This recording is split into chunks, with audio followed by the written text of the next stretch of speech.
Okay. So tell me about hookahs again. Okay, so the misconception about hookah is that that the water filters out the chemicals. And when you talk to most people and you say, is hookah good, bad, whatever, all the kids think it's good. Most people from the Middle East think it's great. Right. Because it's such a part of their tradition, their heritage.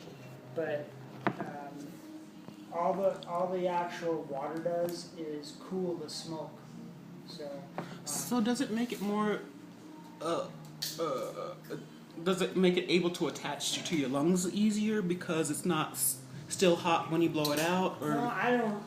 I guess I don't really know anything about that, whether the heat or the cool does anything like that. But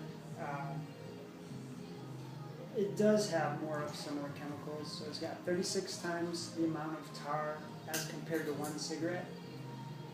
So that's how they compare it. One hookah session, because it's usually a big social thing, and you'll sit around a lot of times in an enclosed room, so not only are you smoking it, you're getting blasted with all the secondhand smoke when you're not smoking. So you're still breathing in the chemicals that other people are when you're not even hitting the tube or the hose. But 36 times the amount of tar, 15 times the amount of carbon monoxide, which is just like car pollution. 15 times the amount of carbon monoxide compared to one cigarette? Compared to one cigarette.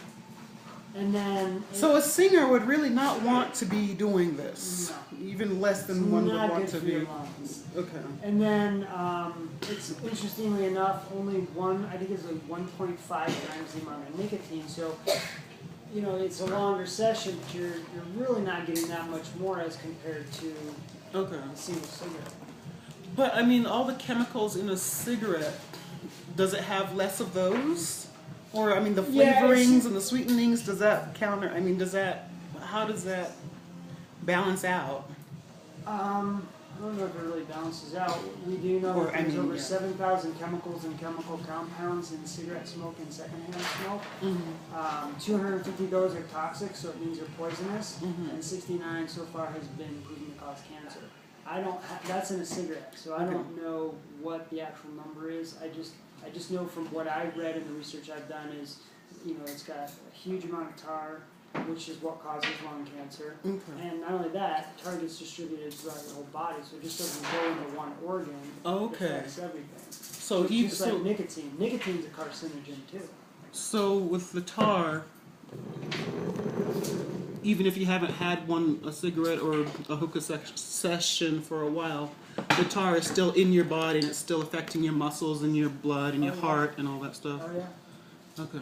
Yeah, and then even if you're hanging out at a place and you're like, hey, I'm not going to do this, but you're just going to hang out with people, and it smells pretty good because it's like cigar smoke. That smells yeah. Good. Can smell good. It can, yeah, exactly. Very sweet. You're going to be breathing in all that secondhand smoke, so you're going to still be exposed to the chemicals that are in it. Okay. So, but that's a misconception because it is usually flavored with molasses or fruit pulp. Oh. A lot of the stuff doesn't come from the United States. You really don't know what's in it. Okay, because it's not regulated. So like when you go to a tobacco shop to get your hookah, shisha,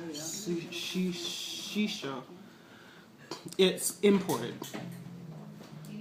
So hypothetically, because it's imported, that means it's better for you. Even if it says natural, it doesn't mean it's good for you. Like we talked about hemlock. Example. Exactly. I mean, coca is natural. Right. Some natural stuff is good for you. Some stuff not so much. You're right. Exactly. Exactly. Thank you very much, Mark. Absolutely. Can you tell us your name again, Mark? Mark Harms. Mark Harms. What do you? Coconino County Public Health Services District, smoke-free Arizona public health educator.